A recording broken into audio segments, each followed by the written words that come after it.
YONO মহোদয় এবং আমাদের এসও যারা আছেন, আপনাদের অভিজ্ঞতা নাই হাওর সম্পর্কে, এই এলাকার মানুষ সম্পর্কে অভিজ্ঞতা নেই। আমরা এই অঞ্চলের মানুষ অত্যন্ত নিরহ এবং ভদ্র, এবং আমরা যখন উশৃঙ্খল হই এটাকে আর থামানোর কেউ থাকে না, কোনো সময় থাকে না।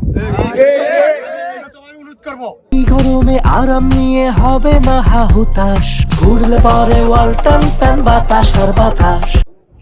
এই বিগত সময়টা ছিল আমাদের নির্বাচনকালীন সময় ছিল। কেমনি পিআইসি হয়েছে, কেমনি কি হয়েছে, অনেক বিষয় আমাদের নলেজের বাইরে ছিল। এর অর্থ এই নয় যে লামসাম দিয়ে শেষ হবে। আমার কাছে মনে হচ্ছে, আমি যা দেখেছি এখানে পুরোটাই এই যে ভাতের পাশ থেকে বাড়ি তুলে ভাত বাঁধা, এটা বিগত 50 বছরের ইতিহাসে আমি দেখি 100% অনিয়ম হয়েছে। এখানে ভাতকে আরো নিচু করা হয়েছে।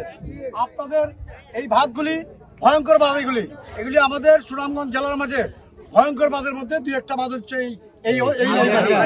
এখানে জিও ব্যাগ নাই, এখানে ভাস নাই। এগুলি না দিলে এই হাওরকে রক্ষা করা যাবে না। এই হাওরকে রক্ষা করার জন্য আপনি কথা বলেন, যে আমাদের এক্সচেঞ্জ তো এখানে আছেন, যদি আমার মন্ত্রী মহোদয়ের সাথে কথা বলতে হবে as soon as possible। আজকের মধ্যেই আপনারা, আজকে তো আর পারবেন না, কালকের মধ্যে এখানে কাজে লাগাতে হবে।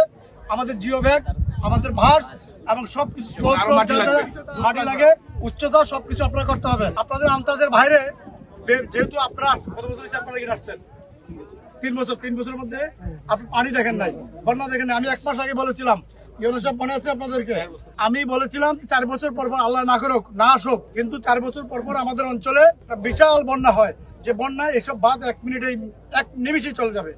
সেই কারণে আমাদেরকে পূর্ব প্রস্তুতি নিতে হবে এবং শক্তভাবে দিতে হবে। আমি এই আশা রেখে, আপনাদের উপর এই আশা রেখে, কিন্তু আমার একটা মানা ছিল, নির্বাচনের আগে নমিনেশন পাওয়ার পরে আমার একটা ছিল, আমি উমরা করতে যাব।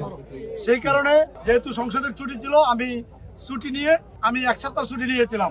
আমি 1 সপ্তাহ পূরণ করতে পারি নাই, 5-6 দিনের মাথায় আমি চলে আসছি হাওরের সমস্যা থেকে। কারণ আমি হাওর, বিশ্বাস করবেন, আমি গল্প বলার জন্য বলছি না, আমি একটা রাত ঘুমাতে পারি নাই। যখন হাওরের সমস্যার কথা প্রতিদিন শুনছি, আমি ঘুমাতে পারি নাই। আমি ফেসবুকে দেখি। আমি ধন্যবাদ জানাই ফেসবুকে যারা লেখছেন, আমি ধন্যবাদ জানাই যারা মানববন্ধন করছেন, তাদেরকেও আমি ধন্যবাদ জানাই। কারণ আমাকে জানান দেওয়ার জন্য, আমি যদি অন্যায় করি, আমার বিরুদ্ধে আপনারা লিখতে হবে, না লিখলে আমি জানবো কোথেকে। এটা নিয়ে আমার কোনো আপত্তি নেই, কোনো কথা নেই।